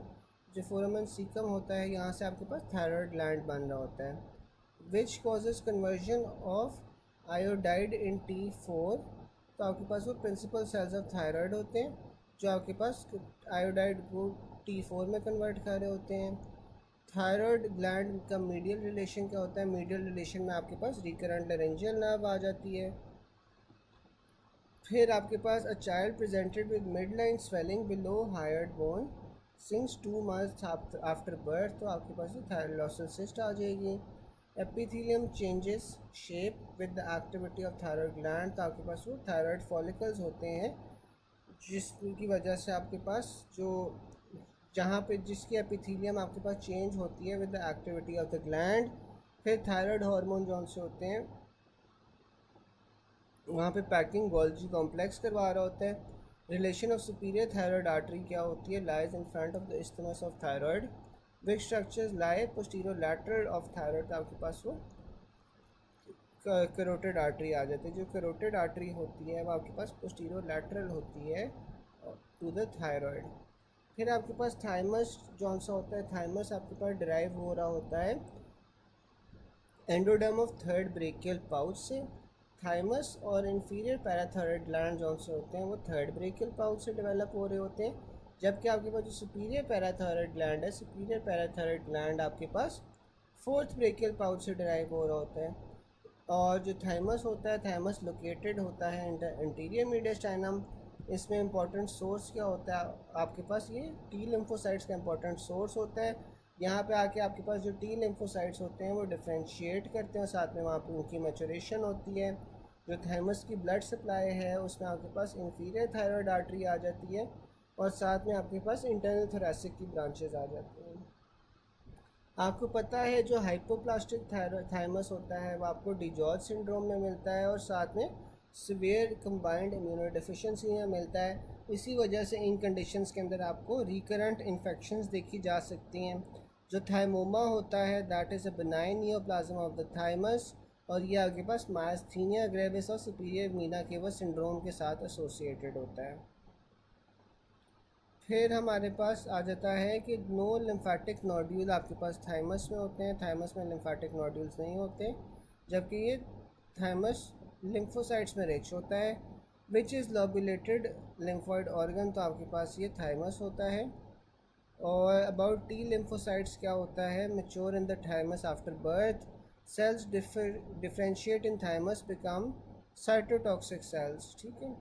Third pharyngeal pouch आपके पास कहाँ से बन रही होती है? थाइमस से बन रही होती है। Cardiac surgeon operating for patent foramen ovale which structure will he come in contact with in the anterior mediastinum when operating. तो आपके पास वो थाइमस आ जाते हैं। Which prevent foreign antigen to gain access to developing lymphocytes. आपके पास वो ब्लड थाइमस बैरियर होता है। ड्यूरिंग डेवलपमेंट आपके पास जो टी लिम्फोसाइट्स होते हैं वो किस तरह ऑटोइम्यून डिस्ट्रक्शन से ये प्रिवेंट होते हैं? तो by thymus blood thymus barrier. Structure that lies in the anterior mediastinum thymus है। In a young child immature T cells are present in which part of the thymus, तो immature T cells आपके पास cortex में होते हैं। फिर आपके पास आ जाता है thymus at the age of 10 years extend from the lower border of thyroid to the fourth costal cartilage, ठीक है। थाइमस जो सा होता है वो लोअर बॉर्डर ऑफ थायराइड से लेकर फोर्थ कॉस्टल कार्टिलेज तक होता है। अब वो बता रहा है कि lymphoid mass with supporting structures आपके पास स्प्लीन होती है, जबकि जो आपके पास थाइमस होता है that is the lymphoid mass with no supporting structures, ठीक है। फिर आपके पास आ रहा है child with history of bed wetting, दो टॉयलेट ट्रेंड, ये आपने किया हुआ है कि इसमें आपके पास दो यूरेटर्स बन रहे हैं। तो दो यूरेटर्स क्यों बन रहे हैं? Early division of ureteric bud की वजह से बन रहे हैं। Ureteric bud is formed as a part of mesonephric duct when ureteric bud fails to reach the metanephric cap, तो ये आपके पास यूरेटर बन जाएगा लेकिन किडनी नहीं बनेगी जब यूरेटर मेटानेफ्रिक कैप तक नहीं पहुंचेगा। फिर आपके पास आ जाता है कलेक्टिंग सिस्टम ऑफ किडनी, आपके पास कहाँ से डिराइव हो रहा होता है? जो कलेक्टिंग सिस्टम ऑफ किडनी है वो आपके पास यूरेटेरिक बर्ड से डिराइव हो रहा होता है। फिर urothelium in the following condition will have greatest chances to convert to carcinoma, तो ये आपके पास एक्स्ट्रोफी ऑफ ब्लैडर में आपके पास सबसे ज़्यादा चांसेस होते हैं। A child born mobile mass at lumbar region, later he died and autopsy showed cystic swelling in the lumbar region, तो ये आपके पास क्या होगा कि जो आपके पास यूरेटेरिक बर्ड है वो मेटानेफ्रिक डक्ट तक नहीं पहुंचा। Persistence of intraembryonic allantois will form urachal fistula. A newborn baby with extravasation of urine and malformed pubis में आपके पास क्या होगा? एक्स्ट्रोफी ऑफ ब्लैडर होगी। जो मैकल्स diverticulum होता है young children is a remnant of white line duct. A newborn baby defect at umbilical region with defect in 3 layers of abdominal wall and intestine में आपके पास ये क्या हो रहा है? गैस्ट्रोकीसिस हो रहे हैं। In which congenital condition there is increase chance of urethral carcinoma, तो एक्स्ट्रोफी ऑफ ब्लैडर होती है। फिर आपके पास वही आ रहा है कि आप अम्बिलिकल आर्टरी में कब ब्लड फ्लो डिटेक्ट कर सकते हो? तो 7th वीक पे कर सकते हो। Umbilical artery Doppler can be done as early as 7 to 8 weeks. 7 to 8 week visualization of blood flow in umbilical cord. Week 14 पे आपके पास क्या होता है? Establishment of end diastolic blood flow in umbilical arteries. फिर आपके पास फीटल मूवमेंट्स कहाँ शुरू होती है? आपके पास 8 वीक्स पे शुरू होती हैं, और जो फीटल मूवमेंट्स होती हैं वो डिटेक्टेड बाय मदर आपके पास कब होती है? 20th वीक पे आपके पास फीटल मूवमेंट्स मदर डिटेक्ट कर सकती है, जैसे आप क्विकनिंग भी कहते हैं, ठीक है। अच्छा, यहाँ तक किसी को कोई चीज़ ना समझ आई हो? यहाँ तक कोई चीज़ ना समझ आई हो?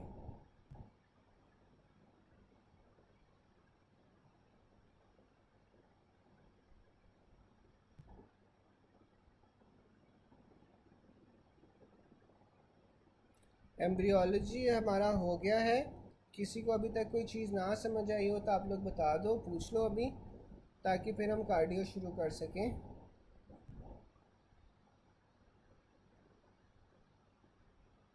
कोई चीज़ नहीं है ऐसी जो नहीं समझ आई?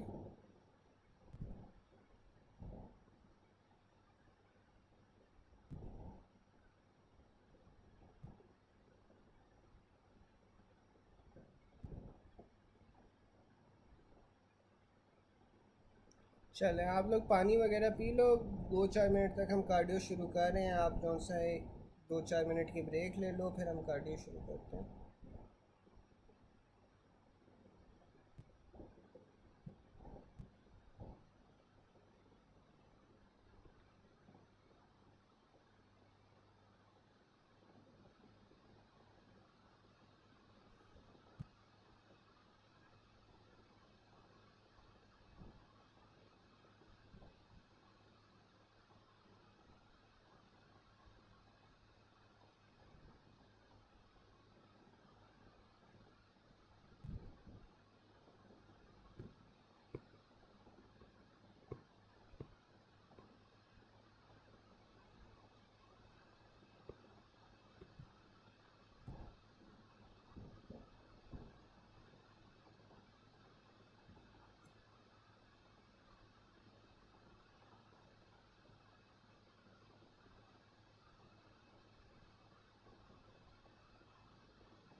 अच्छा जी, चैप्टर 3 है कार्डियोवास्कुलर, इसमें पॉइंट नंबर 37 है।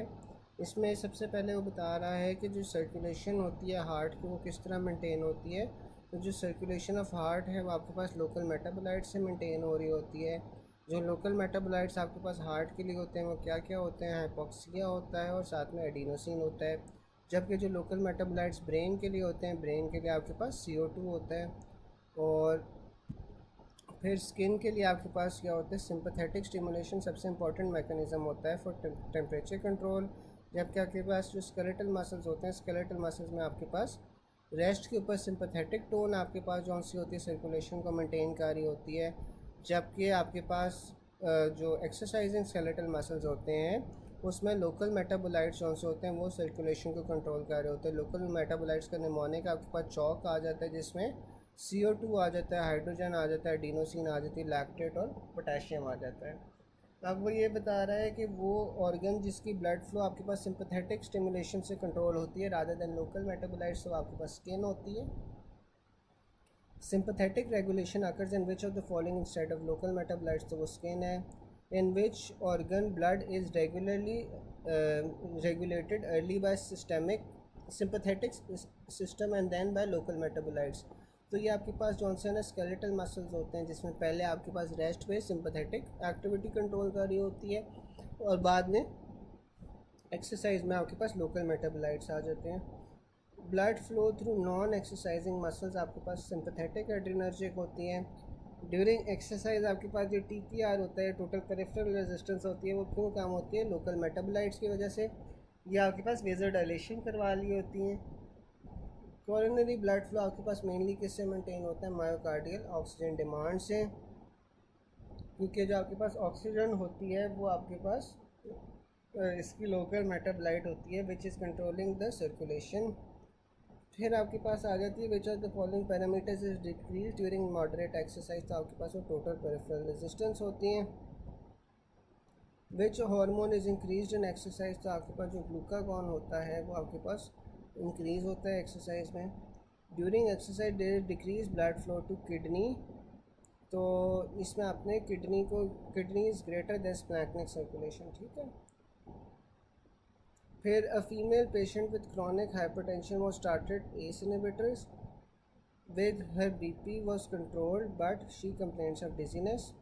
what is the most likely cause of decreased blood supply to brain, तो आपके पास इसमें डिक्रीज सिंपैथेटिक रिस्पॉन्स आ जाता है, ठीक है।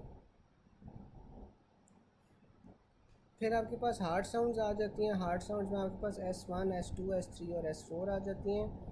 जो S1 हार्ट साउंड्स है वो आपके पास आइसोवॉल्यूमेट्रिक कॉन्ट्रैक्शन में हो रही होती है, ठीक है। अब आइसोवॉल्यूमेट्रिक कॉन्ट्रैक्शन के अंदर आपके पास माइट्रल और ट्राइकस्पिड वाल्व्स भी बंद होंगे, नीचे आयोटिक और पल्मोनरी वाल्व्स भी बंद होते हैं। आपके पास जो वॉल्यूम होता है इसमें वो सेम रहता है। जबकि आपके पास होता क्या है कि जो वेंट्रिकल्स होते हैं वो कॉन्ट्रैक्ट कर रहे होते हैं, वेंट्रिकल्स की कॉन्ट्रैक्शन की वजह से आपके पास प्रेशर बढ़ता है, ठीक है। और इसमें आपके पास जो S1 होता है वो लॉन्गर होता है then S2 while low frequency, ठीक है। जबकि आपके पास जो S2 होती है उसकी लो इंटेंसिटी सॉरी जो S1 होता है वो लॉन्गर होता है देन S2, जबकि उसकी जो S1 होता है उसकी फ्रीक्वेंसी और इंटेंसिटी आपके पास कम होती है, ठीक है। फिर आपके पास S2 आ जाता है। जो S2 है उसमें आपके पास आइसोवॉल्यूमेट्रिक रिलैक्सेशन हो रही होती है, ठीक है। S2 में आपके पास आइसोवॉल्यूमेट्रिक रिलैक्सेशन हो रही होगी। इसमें आपके पास आयोटिक और पल्मोनरी वाल्व जो होते हैं ना वो बंद हो रहे होते हैं, ठीक है। और साथ में ऊपर जो माइट्रल ट्राइकस्पिड होते हैं वो भी बंद होते हैं, लेकिन इसमें हार्ट जो है वो रिलैक्स कर रहा होता है। अब इसमें क्या होता है कि जो इंस्पिरेशन होती है, इंस्पिरेशन आपके पास पल्मोनिक वाल्व का जो क्लोजर है वो डिले कर देती है, इस वजह से आपके पास स्प्लिटिंग होती है अब सेकंड हार्ट साउंड। फिर आपके पास S3 आ जाता है। जो S3 होता है उसे आप गैलप रिदम या वेंट्रिकुलर गैलप भी कहते हो। ये आपके पास क्यों होता है? रैपिड वेंट्रिकुलर फिलिंग फेज़ में, ठीक है। जैसे माइट्रल रीगर्ज हो गया या हार्ट फेलियर हो गया, ये बच्चों में नॉर्मल होता है लेकिन अडल्ट में डिजीज़ के साथ एसोसिएटेड होता है। फिर आपके पास S4 आ जाता है। जो S4 होता है उसे आप एट्रियल क्लिक भी कहते हो या एट्रियल गैलप भी कहते हो, और ये आपके पास वेंट्रिकुलर हाइपरट्रोफी के साथ एसोसिएटेड होता है। फिर आपके पास S1 और S2 हार्ट साउंड्स आ रही हैं। तो जो heart sound difference between S1 और S2 होता है वो क्या होता है कि S1 हायर ड्यूरेशन का होता है, जबकि इसकी इंटेंसिटी आपके पास कम होती है देन S2। ठीक है, जो S1 है वो लॉन्गर है देन S2। S2 की आपके पास फ्रीक्वेंसी जौन सी होती है वो ज़्यादा होती है on oscillation. First heart sound is variable in atrial fibrillation. जो आपके पास सेकंड हार्ट साउंड होता है उसकी स्प्लिटिंग इन्हांस हो जाती है by delayed pulmonary closure during inspiration. अच्छा, because during inspiration negative intrathoracic pressure leads to increase venous return to left heart, so right ventricle has to work more. Therefore, pulmonic valve takes a bit longer than aortic valve to close. Sometimes the options are completely changed.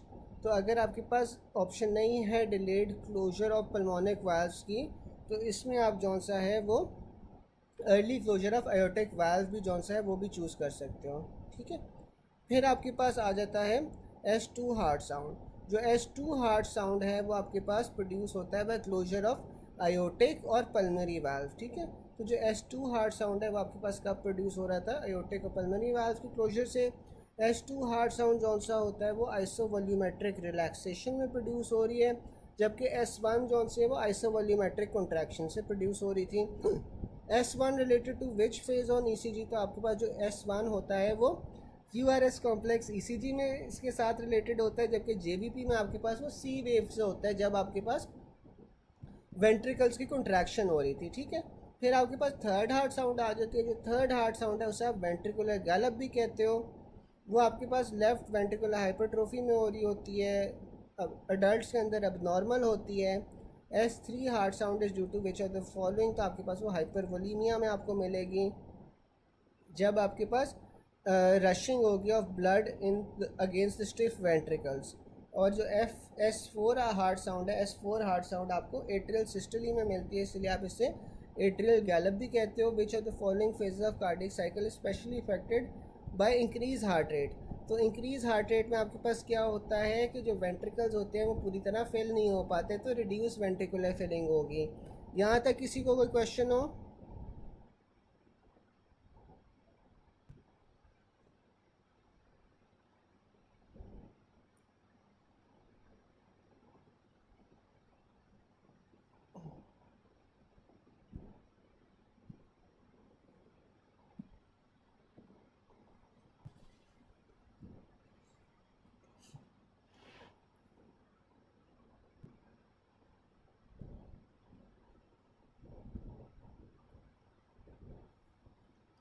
अच्छा, फिर आपके पास आ जाते हैं during which of the following phase of cardiac cycle does ventricular pressure rise लेकिन ventricular volume remains constant.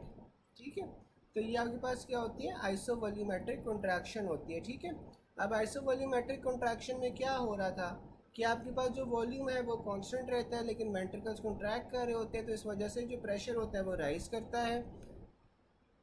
Opening and closing of the valves causes physiological heart sounds. When all valves are closed, ventricular volume is constant. इससे आप कहते हो आइसोवॉल्यूमेट्रिक। ठीक है, अब आइसोवॉल्यूमेट्रिक contraction भी हो सकती है, रिलैक्सेशन भी हो सकती है, लेकिन जो आइसोवॉल्यूमेट्रिक पीरियड होगा इसमें आपके पास सारे के सारे वाल्व जो से वो बंद होंगे और जो वॉल्यूम होगा वो कांस्टेंट रहेगा। फिर आपके पास एट्रियल सिस्टोली आ जाती है।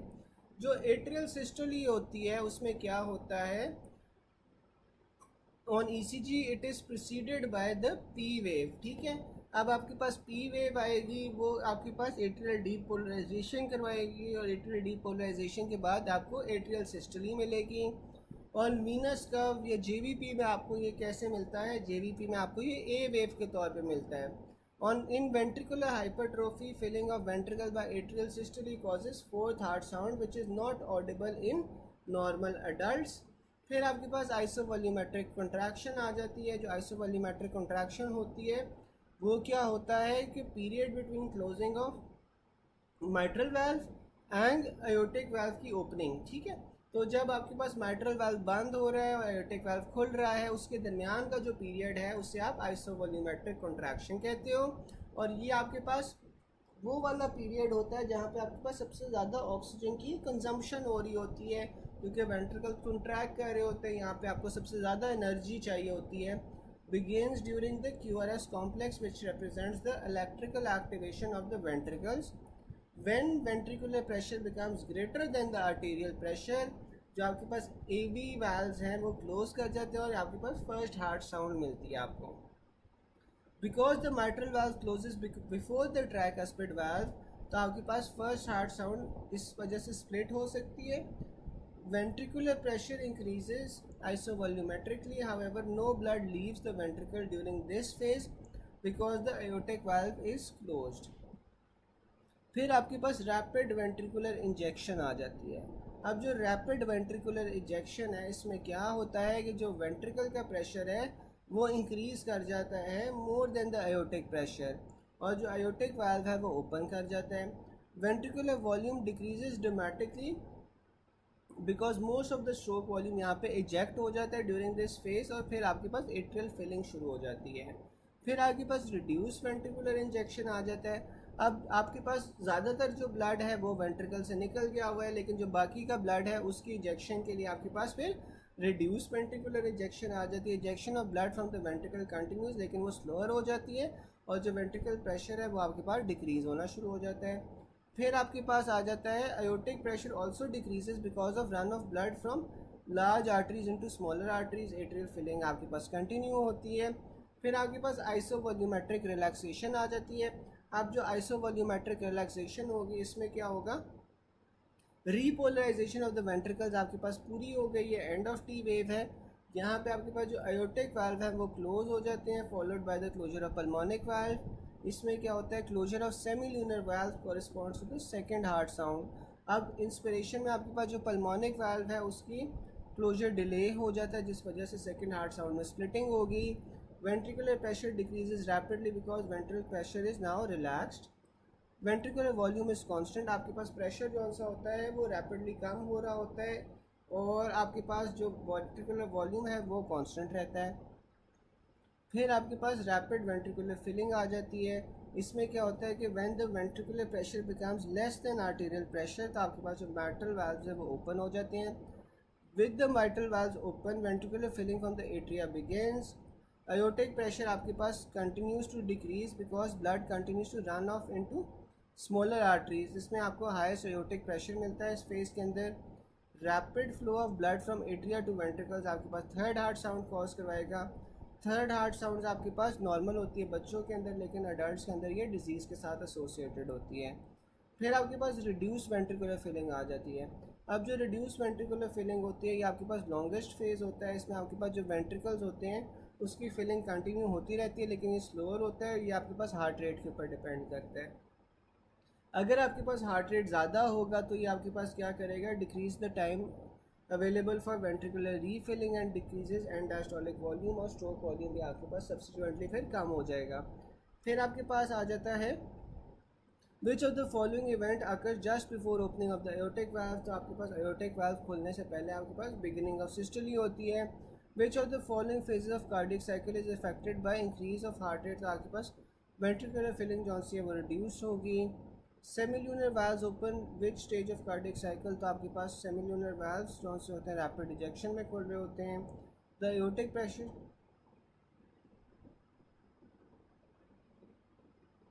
मैं रिपीट कर देता हूँ. During cardiac cycle recording, monitor will show V waves of arterial pressure occurring in isovolumetric relaxation phase. During cardiac cycle, the first heart sound coincides with isovolumetric contraction. Regarding cardiac cycle, आपके पास जो first heart sound होती है वो आइसोवॉल्यूमेट्रिक contraction में produce हो रही होती है. आइसोवॉल्यूमेट्रिक कॉन्ट्रैक्शन. अच्छा, अब जो आपके पास आइसोवॉल्यूमेट्रिक कॉन्ट्रैक्शन होती है ना, इसमें क्या हो रहा होता है, इसमें आपके पास जो ब्लड है ना वो आपके पास एट्रिया से वेंट्रिकल्स में चला गया है. ठीक है, अब एट्रिया से वेंट्रिकल्स में चला गया तो आपके पास जो माइट्रल वाल्व है जो आपके पास एट्रिया और वेंट्रिकल्स के दरमियान होता है, माइट्रल वाल्व क्लोज हो जाएगा.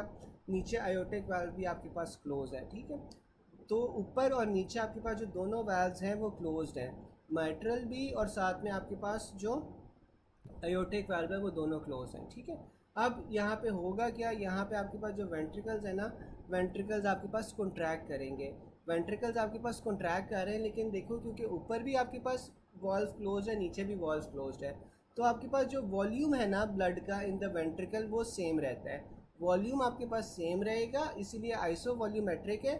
साथ में जो वेंट्रिकल्स कॉन्ट्रैक्ट कर रहे हैं तो वहाँ पे क्या हो रहा है, प्रेशर जो है वो इंक्रीज़ हो रहा है। अब जब आपके पास वो प्रेशर इतना इंक्रीज़ हो जाएगा तो that exceeds the pressure in the iota, तो फिर आपके पास क्या होगा कि वेंट्रिकल से ब्लड निकल के फिर आयोटा में चला जाएगा और फिर आपके पास जो आयोटिक वाल्व है वो खुल जाएगा। तो वो यही बता रहा है कि ये वाला पीरियड जौन सा होता है वो होता है बिटवीन माइट्रल वाल्व क्लोजिंग और opening of the aortic valve. Aortic valve open कब होगा, जब आपके पास वेंट्रिकल के अंदर इतना प्रेशर एक्सीड हो जाएगा कि जब आप वो आपके पास आयोटा के प्रेशर से ज़्यादा हो जाएगा, ठीक है। और ये वाला जो पीरियड होता है ये आपके पास हाईएस्ट ऑक्सीजन कंजम्पशन वाला पीरियड होता है, क्योंकि वेंट्रिकल्स कॉन्ट्रैक्ट कर रहे होते हैं, ventricle make most of your heart muscle, उन्हें एनर्जी चाहिए होती है, तो ये आपके पास ऑक्सीजन कंज्यूम कर रहे हैं। ये आपको ईसीजी में क्यूआरएस कॉम्प्लेक्स के तौर पे मिलता है, ठीक है। और ये आपके पास फर्स्ट हार्ट साउंड बना रहा होता है। फिर आगे वो कहता है कि because the mitral valve closes before the tricuspid valve. अब जब आपके पास वेंट्रिकल्स के अंदर एंट्री हो रही है ब्लड की, यहाँ पे माइट्रल वाल्व जो सा होता है वो ट्राइकस्पिड वाल्व से पहले बंद हो जाता है, इसलिए आपके पास फर्स्ट हार्ट साउंड जो सी होती है वो स्प्लिट होती है, ठीक है। फिर ventricular pressure increases volumetrically, however no blood leaves the ventricle during this phase because aortic valve is closed, ठीक है। डॉक्टर आमीन समझ आ गई?